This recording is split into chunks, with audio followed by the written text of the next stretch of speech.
Mobil truk yang menabrak rumah warga ini terjadi di Kelurahan Balangberu, Kecamatan Binamu, Kabupaten Jeneponto, Sulawesi Selatan.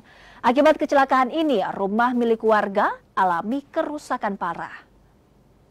Kecelakaan terjadi diduga akibat sopir truk mengantuk saat mengemudi.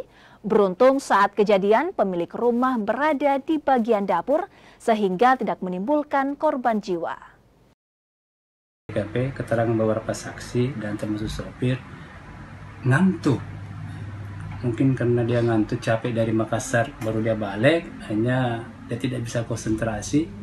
Pas di situ di jalur itu ada sedikit jurang, sehingga dia masuk ke arah jurang, sehingga ada rumah masyarakat di situ sempat kena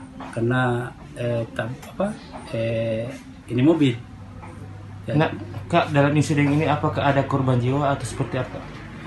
Dalam insiden ini tidak ada korban jiwa, hanya ada sedikit kerugian material. Ada rumah masyarakat di sana, itu terasnya itu dia rusak.